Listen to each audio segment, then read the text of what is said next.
साहिबंदी सतनाम। साहिबंदी सतनाम। तो आज हसनपुर में मूल ज्ञान का प्रचार प्रसार होने जा रहा है। बहुत बड़े भाग होते हैं उन जीवों के जो अपने पूरे जीवन काल में एक बार भी इस मूल ज्ञान को सुन पाते हैं, और उससे भी बड़े भाग होते हैं जो इस मूल ज्ञान को थोड़ा सा भी समझ पाते हैं। क्योंकि सुनना आसान है, आए बैठे सुन लिए, लेकिन इसको समझना बहुत मुश्किल है। जिस पर मालिक की कृपा हो, जिस पर बंदी छोड़ की दया हो, केवल वही इस ज्ञान को समझ सकता है, नहीं तो किसी की हैसियत नहीं जो इस ज्ञान को थोड़ा सा भी समझ पाए। बड़े बड़े ऋषि मुनि, पीर, पैगंबर, औलिया, बड़े बड़े धुरंधर इस दुनिया में आते हैं और बिना मूल ज्ञान के, बिना आत्म ज्ञान के ऐसे ही संसार छोड़ के चले जाते हैं। जप में, तप में, व्रत में, पूजा पाठ, हवन यज्ञ में, तीर्थ मूर्त में अपना पूरा जीवन बिता के चले जाते हैं। किसी को समझ में आता ही नहीं है कि आखिर इस दुनिया में करने क्या आए हैं। जिसका जो मन करता है वो करने लग जाते हैं। क्यों? क्योंकि उसको वो भेदी गुरु नहीं मिलता जो ये भेद बताए कि आखिर हमारे जीवन में यहाँ पे आने का मकसद क्या है। इंसान जन्म प्राप्त किया है तो इसका मकसद क्या है। बिना मकसद के ये जीव ऐसे ही संसार में भटकता रहता है और मनमुखी साधना करके, मनमुखी आचरण करके, जो भी मन में आता है वो सब करके निकल लेता है, चला जाता है, और फिर वापस 84 में वापस उसी चक्र में फंस जाता है। तो क्या करना है? अब जीवन के सत्य को जानना है कि आखिर हमें इंसान जन्म मिला है तो क्यों मिला है, कारण क्या है। इंसान जन्म मिलने का एक ही कारण है कि हम अपने असली स्वरूप को जानें। कुत्ता, बिल्ली, बकरा, हाथी, घोड़ा भी बन जाएंगे, लेकिन उन जन्मों में अपने स्वरूप को नहीं जान पाएंगे। हाथी भी देखा होगा शिवलिंग पे जल चढ़ाने के लिए, देखा होगा कि मटके लेके जा रहा है। बंदर देखा होगा पूजा कर रहा है, माला फेर रहा है, कहीं फूल चढ़ा रहा है। तोता देखा होगा राम राम रट रहा है। यानी 84 लाख योनियों में भी वो काम किया जा सकता है जो एक आम आदमी कर रहा है। लेकिन ये पूजा पाठ तो कर सकते हैं ये 84 लाख के जीव, किसी को भी ट्रेंड कर दो, लेकिन अपने स्वरूप को प्राप्त करना ये 84 लाख के बस की बात नहीं है। क्यों? क्योंकि अपने स्वरूप को जानने के लिए बुद्धि, विवेक, और सबसे बड़ी बात है कि हमें सतगुरु की ज़रूरत पड़ती है। ये 84 लाख योनियों में जो जीव भ्रमण कर रहा है ये गुरु धारण नहीं कर सकते। ये अपने स्वरूप को प्राप्त करने वाला गुरु धारण नहीं कर सकते। नाम रटवाने वाला गुरु मिल सकता है। तोते को तुमने नाम रटवा दिया, तुम गुरु बन गए तोते का। किसी ने हाथी को, बंदर को पूजा करना सिखा दिया, कैसे जल चढ़ाना है, कैसे फूल चढ़ाना है, कैसे घंटा बजाना है, ये सब सीख के वो क्रिया करने लग जाएंगे, लेकिन अपने सत्य स्वरूप को प्राप्त नहीं कर सकते। क्योंकि उसके लिए आपको सतगुरु की ज़रूरत पड़ती है। और वो सतगुरु क्या करता है? वो तुम्हारे भरम तोड़ता है। यानी इस संसार में जो भी चीज़ दिख रही है, जो भी चीज़ नाशवान है, इवन हमारे परिवार में जो हमें चेहरे दिखाई दे रहे हैं ये भी नाशवान है, ये भी मिट्टी ही है। हम क्या देख रहे हैं? मिट्टी देख रहे हैं हम लोग, और इसी मिट्टी में हम उलझे पड़े हैं। ये मिट्टी मिट्टी में मिल जाएगी, सबको चले जाना है एक दिन। लेकिन एक जो वस्तु है जो अजर अमर अविनाशी है वो कहीं नहीं जाती, वो अपने स्वरूप में समाएगी और वो अपने सत्य को पहचान जाएगी। वो अजर अमर अविनाशी है, वो कभी नहीं मरती। तो उसी अजर अमर अविनाशी को क्या कहते हैं? एक तो सुरता है जो हमारे शरीर में है, और एक शब्द है जो हमारे शरीर से बाहर है। सुरता शरीर में है इसलिए बंधन में है, और शब्द शरीर से बाहर है इसलिए निर्बंध है। सुरता शरीर में है इसलिए कैदी कहला रही है, 5 तत्व 3 गुण 25 प्रकृति की काया में उलझी पड़ी है, और शब्द 5 तत्व 25 प्रकृति 3 गुण से परे है इसलिए निर्बंध है। साहिब समझा रहे हैं, बंधे को बंधा मिला और छूटे कौन उपाय, कर सेवा निर्बंध की और पल में लेत छुड़ाए। सबसे बड़ी दुविधा क्या है भक्ति में कि जितने भी गुरु मिल रहे हैं ये क्या कह रहे हैं कि परमात्मा तुम्हारी काया। हर गुरु यही लाइन लेके बैठा है कि परमात्मा कहाँ है? तुम्हारे शरीर के अंदर, तुम्हारे शरीर के अंदर, तुम्हारे शरीर के अंदर। लेकिन अगर पूछ लो कि हमारे शरीर के अंदर जीवात्मा है या परमात्मा है, ये पहले तो वहीं कंफ्यूज हो जाएंगे ये लोग। कि जीवात्मा बोलूं कि परमात्मा बोलूं, क्योंकि इनको जीवात्मा और परमात्मा का भेद ही नहीं पता है। काया के अंदर जो है वो जीवात्मा है, जीवात्मा बंधन में है, बहु बंधन में बांधया एक बेचारा जीव। तो बंधन में हो गया जीव, यानी काया में हो गया जीव। अब परमात्मा कहाँ है? जो ना छुड़ाए पीव, कहते हैं जब तक वो मालिक नहीं छुड़ाएगा। अब मालिक अगर बंधन में है तो छुड़ाएगा कौन है? फिर तो बंधे को बंधा मिला छूटे कौन उपाय वाला काम हो जाएगा। कई लोग कहते हैं आत्मा भी शरीर में है, परमात्मा भी शरीर में है। बिल्कुल गलत है। शरीरों में कौन है? जीवात्मा है। शरीरों से परे कौन है? परमात्मा है। अब ये जीवात्मा परमात्मा से बिछड़ी हुई है, इसलिए 84 लाख में भ्रमण कर रही है। एक शरीर छोड़ती है दूसरी में जाती है, दूसरी को छोड़ती है तीसरी में जाती है। ऐसे ही जन्मों जन्मों तक इस काया में आ रही है, जा रही है, आ रही है, जा रही है। लेकिन जो परमात्मा है वो कभी आता जाता नहीं है। वो अचल है, स्थिर है, सदा एक रस है, अखंड है, अविनाशी है। उसका कहीं आना जाना नहीं होता। उसी को प्राप्त करना इस जीवात्मा का परम लक्ष्य है। इंसानी जन्म जो मिला है, क्यों मिला है? चल अवस्था से अचल अवस्था में पहुंच जाना, यानी बार बार जन्म मरण में फंसे हुए हैं, इसको खत्म करके सदा सदा के लिए अचल अवस्था यानी परम तत्व को प्राप्त करना, ये है हमारे जीवन का मकसद। इसके अलावा हमें जो कुछ भी दिख रहा है, मकान, दुकान, घर, बंगले, कोठी, गाड़ी, परिवार, रिश्तेदार, ये सब इसी माया का, इसी संसार का एक हिस्सा है। अगर इस संसार की एक भी वस्तु हमें अपनी तरफ खींचती रही तो समझ लो कि हमारी वापसी यहीं हो जाएगी। हम जा नहीं सकते। हम घर से निकलते हैं पैकिंग करके, अगर हमारी कोई ऐसी वस्तु घर में छूट गई जो बहुत ज़रूरी है तो हम वापस आ जाते हैं। वो सामान लेने के लिए वापस आना पड़ता है। और अगर कोई वस्तु छूट भी गई और अगर वो इतनी इम्पोर्टेंट नहीं है तो हम क्या करते हैं? अरे चलो कोई बात नहीं, जाने दो, उसके बिना भी काम चल जाएगा। बस यही खेल है। यानी हमारी कोई भी इम्पोर्टेंट वस्तु इस दुनिया में होनी ही नहीं चाहिए। ऐसी कोई वस्तु रखना ही नहीं दिमाग में, दिल और दिमाग में ऐसी कोई वस्तु होनी ही नहीं चाहिए जो इस 3 लोक की है, जो तुम्हें वापस घुमा के यहाँ पहुँचा दे। ऐसी वस्तु हमें चाहिए ही नहीं। इसीलिए कबीर साहब बार बार समझा रहे हैं कि जो सुरता फंसी है वो कहाँ फंसी है? इसी संसार की वस्तुओं में फंसी है। किसी की मकान में फंसी है, किसी की दुकान में फंसी है, किसी की बीवी बच्चे में फंसी है, कहीं सोने जेवर, कहीं ना कहीं सुरता फंसी हुई है। ठीक है, दुनियादारी के लिए इन चीज़ों की ज़रूरत है, लेकिन एक समझवान, एक सूझवान इंसान के लिए, विवेकी हंस के लिए इतना फार्मूला बहुत है कि ये सब चीज़ें केवल जीवन को बिताने के लिए हैं, इसमें उलझने के लिए नहीं है। यानी माँ को माँ की तरह देखना है, पिता को पिता की तरह देखना है, बच्चों को बच्चों की तरह देखना है, बहन भाई को बहन भाई की तरह देखना है। सारे रिश्ते नाते निभाने हैं, लेकिन झूठ समझ के। अगर तुमने ये सोच लिया कि ये मेरा पिता है तो मेरा पिता ही है, ठीक है, इस जन्म में तुम्हारा पिता है, क्यों? उसी से तुम पैदा हो गए, तुम्हारा शरीर पैदा हुआ है। लेकिन तुम कहोगी ये मेरा पिता है, तो ये झूठ है। तुम्हारा कोई पिता नहीं है। तुम अजर अमर अविनाशी हो, और अविनाशी का कोई पिता होता ही नहीं है। ये शरीर नाशवान है, इस शरीर नाशवान का पिता हो सकता है। नाशवान शरीर का पिता भी है और माता भी है, उसी से तो नाशवान शरीर मिला है हमें। लेकिन मैं शरीर थोड़ी नहीं हूँ, मैं शरीर नहीं हूँ। जब मैं शरीर नहीं हूँ तो फिर मेरा माता और पिता कौन है? कोई भी नहीं है। तो इस शरीर के माता पिता हैं, मेरे माता पिता नहीं हैं। लेकिन ठीक है, इस जन्म में जो मुझे माता पिता मिले हैं, यानी शरीर को मिले हैं, उसका हमने पूरा हिसाब किताब करना है। हमने अपनी जिम्मेदारी निभानी है, जो हमारे फ़र्ज़ हैं हमने निभाने हैं, लेकिन हमने उलझना नहीं है।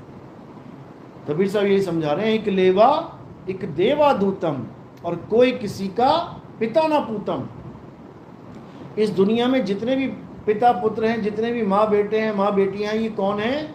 ये तुम्हें पुराने जन्मों के तुम्हारे लेवनहार और देवनहार हैं। बस इतना समझ लो। तुम्हारे दुकान में लोग आते हैं, अपना खाता लिखवा के जाते हैं, अब उसमें क्या है, वो लेने देने का सौदा है हमारा।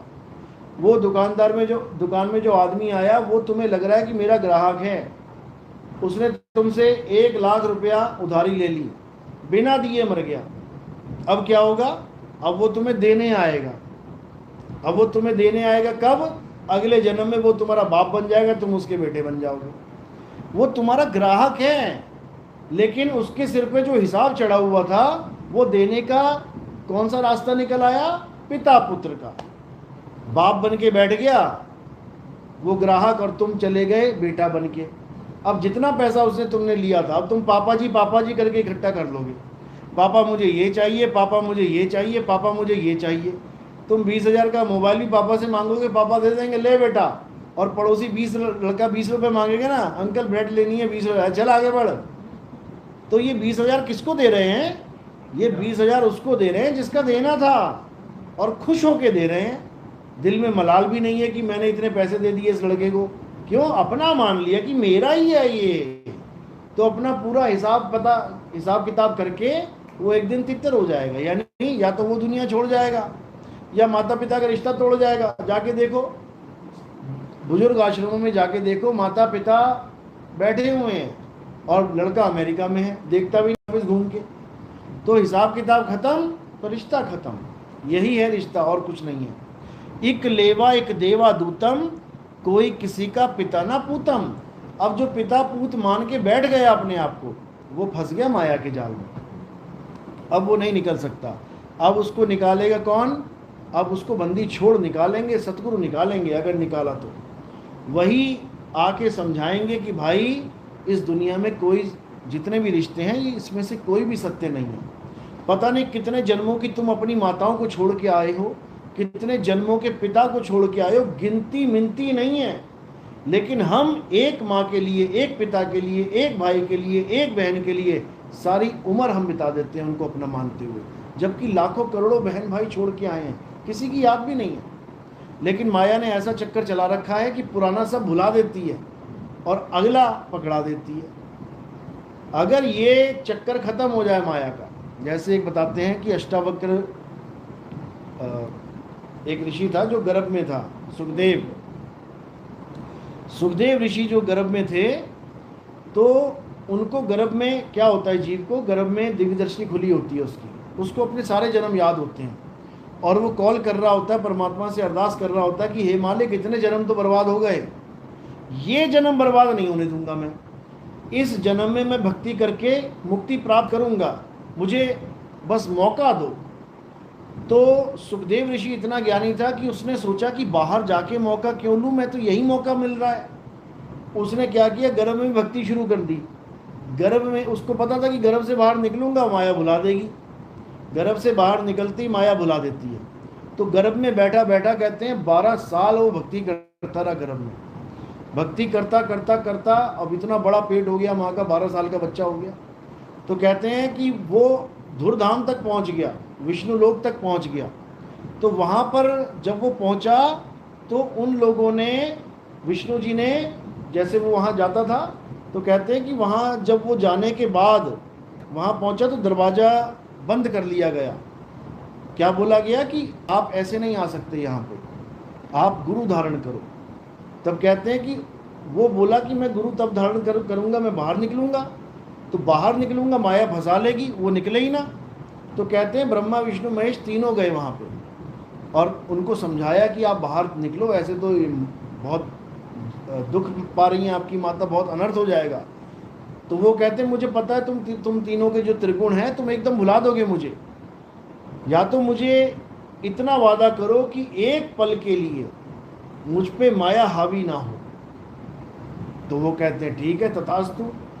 तो कहते हैं जैसी एक पल की माया रुकी और वो गर्भ से निकला, वो सीधे जो अपने नाभि से जो कनेक्शन जुड़ा होता है माँ का, उसको नाड़ी को तोड़ दिया उसने अपने हाथों से और भाग गया जंगल की तरफ। अब माता पिता कह रहे हैं बेटा एक बार शक्ल तो दिखा दे, 12 साल बाद बच्चा हुआ हमारे। तो यही बोलता हुआ गया कौन किसका बाप कौन किसका बेटा, मुझे अपना बेटा मत समझना, पता नहीं कितनी बार तुम मेरे बेटे हो लिए, कितनी बार मैं तुम्हारा बेटा हो लिया। यानी हमें ये जन्म क्यों मिला है?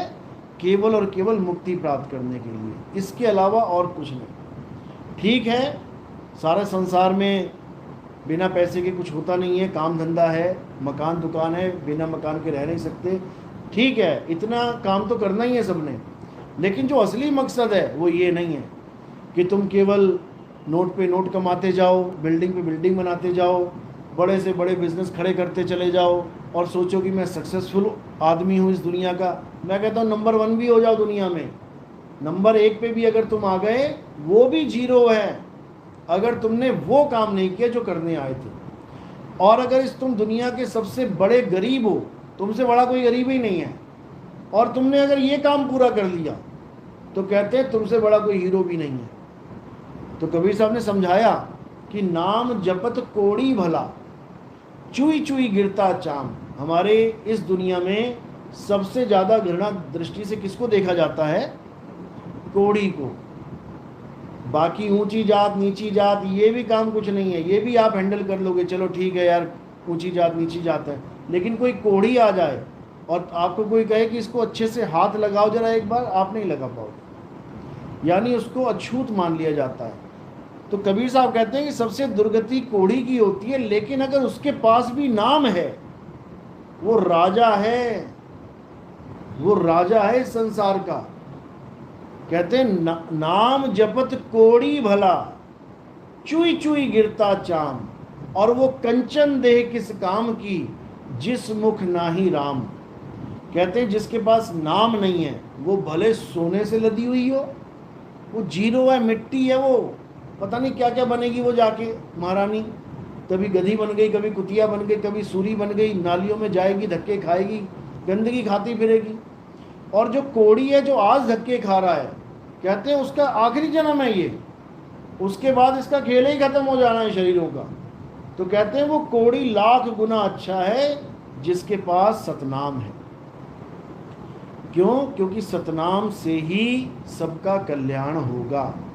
कहने में आ जाता है कि चलो राम जिस मुख नाही राम, या राम राम करता जग फिरे, या राम नाम, कितना ही लिखा है, राम नाम की लूट है लूट। ये राम राम एक संकेत मात्र है। राम का मतलब क्या है? सच्चा नाम। कहते राम नाम सत्य है, यानी राम का नाम सच्चा है। लेकिन ये राम का नाम सच्चा नहीं है जो लिखने बोलने पढ़ने में और मिटाने में आ जाए। सच जो होता है वो कभी मिटाया नहीं जा सकता, सत्य को मिटाने में कोई सक्षम नहीं है। सत्य को बनाना और सत्य को मिटाना ये किसी के बस की बात। सत्य ऑलरेडी है, था और रहेगा। तो राम नाम जो है वो क्या है? हमारे आत्म स्वरूप को राम नाम कहते हैं। ये राम नाम सत्य है, यानी आत्मा सत्य है, आत्म स्वरूप सत्य है। आत्मा के अलावा कुछ सत्य नहीं है, क्योंकि आत्मा के अलावा क्या है? शरीर है, मन है, माया है, 3 गुण हैं, 5 तत्व हैं, 25 प्रकृति हैं। ये बदलते रहते हैं, आते जाते रहते हैं, ये सदा एक से नहीं रहते, इसलिए झूठ है।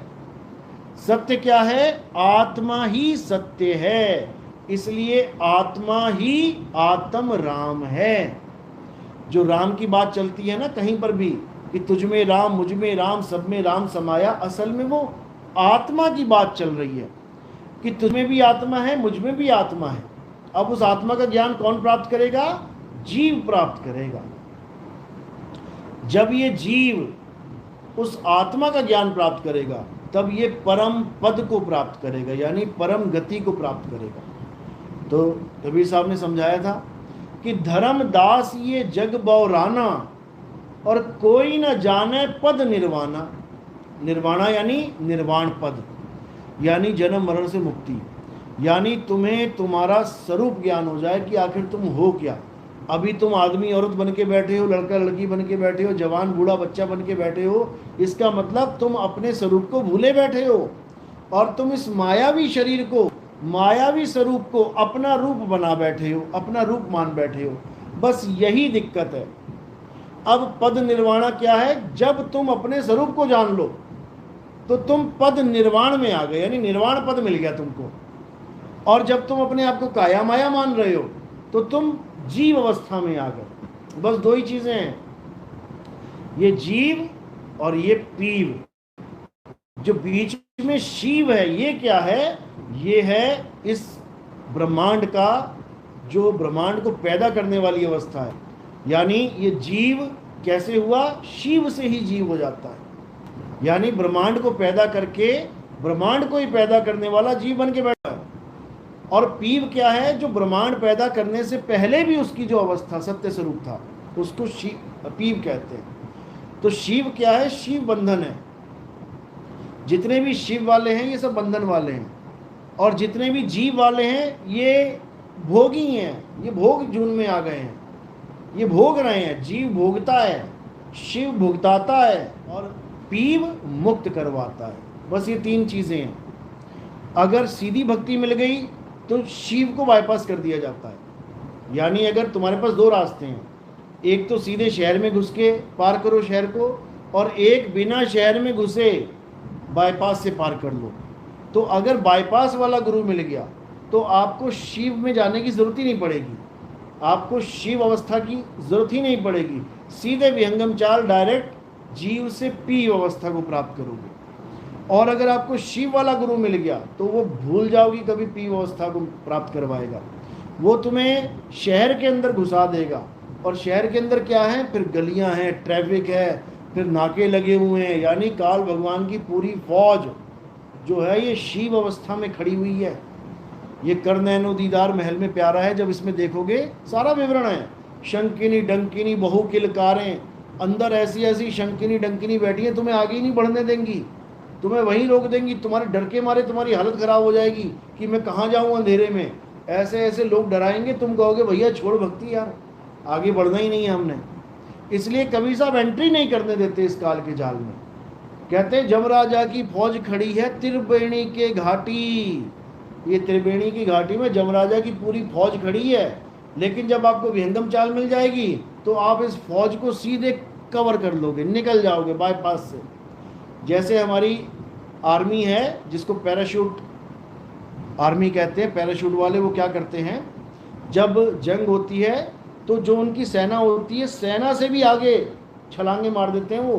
क्यों? उनको जो फूड सप्लाई हो रही है उसको तोड़ने के लिए। आगे वालों को खाना नहीं मिलेगा तो अपने आप थकेंगे, हारेंगे, रोएंगे, गिड़गिड़ाएंगे। तो यानी कि उसको बाईपास करके उससे आगे बढ़ जाते हैं वो लोग। इसी प्रकार जो सच्चा गुरु होगा वो क्या करेगा, वो शिव अवस्था में जाने ही नहीं देगा तुम्हें।